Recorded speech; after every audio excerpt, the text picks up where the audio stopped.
ici Valérie de Fée Morgane Herboriste, en direct de chez Gargantini.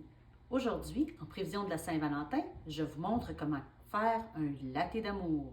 Donc, pour la recette d'aujourd'hui, vous allez avoir besoin de une cuillère à thé de camomille allemande, en fleurs de préférence, une cuillère à thé d'hibiscus, une demi-cuillère à thé de gingembre, un bâton de cannelle et du chocolat noir. 25 grammes ici que j'utilise pour 250 grammes de lait de noix de coco. J'ai pris un chocolat noir mexicain parce que ma recette est d'inspiration maya. Le lait, le chocolat, les épices, c'était très dans leur culture pour célébrer les dieux, pour les fêtes et pour l'amour, bien entendu. Donc, avant de tout verser ça et d'infuser, je voulais vous parler un petit peu de ma recette. Dans le fond, j'ai choisi une recette comme ça, en prévision de la Saint-Valentin, pour ses vertus, pour le mélange que ça donne d'épices, de fleurs, de lait de coco, qui est vraiment très exotique, aphrodisiaque, qui augmente la libido. Ça va aussi donner de l'énergie pour passer au travers de la nuit d'amour. Et ça aussi, la camomille apporte une petite touche de détente, de laisser aller pour chasser les inhibitions. Puis finalement, ben, tout ça mis ensemble a la réputation de mettre de la mine dans le crayon pour ces messieurs. Donc maintenant, le tout, c'est qu'on mélange tout ensemble. Alors, on y va avec 250 ml de lait de coco.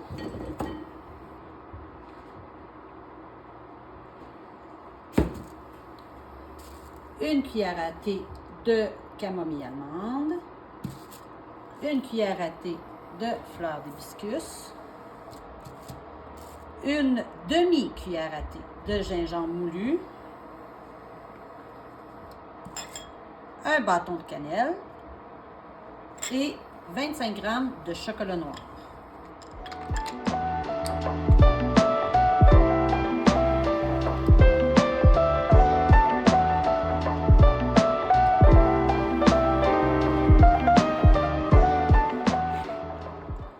Donc, ça fait environ 10 minutes que ça infuse.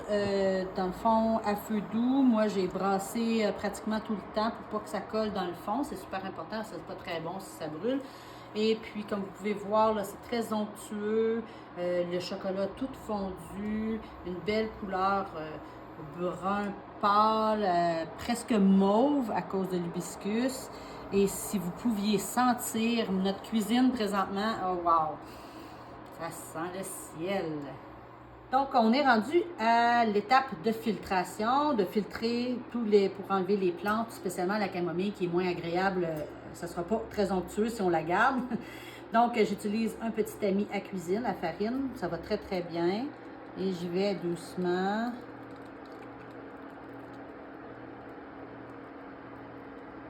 Ah, ça sent tellement bon, là. Vous n'avez pas idée. Les chanceux qui vont se faire ça à la Saint-Valentin. Donc ici, j'utilise un petit moussoir à lait que j'utilise pour vraiment faire mousser, pour rendre la substance plus onctueuse, le latte plus onctueux. Vous pouvez remarquer ici à l'avant que je me suis préparé 2 tasses avec un expresso à l'intérieur. Donc, le latte peut se boire seul comme ça, il va être délicieux, ça va avoir le goût beaucoup plus chocolat. On peut l'ajouter à un expresso pour avoir le goût plus mocha. Et pour ceux qui ont le goût le rendre encore un peu plus spécial, on peut aussi lui ajouter 1 once de rhum brun pour chasser un petit peu plus les inhibitions aussi, puis pour rendre ça encore plus spécial. Donc, une fois moussé, on remplit la tasse comme ça. Oh, regardez-moi ça, comme ça a l'air bon. Oh, ça sent tellement bon. Vous n'avez pas idée. Un parfait dessert d'amoureux qui va stimuler et mettre du piquant dans votre nuit d'amour. J'en ai aucun doute.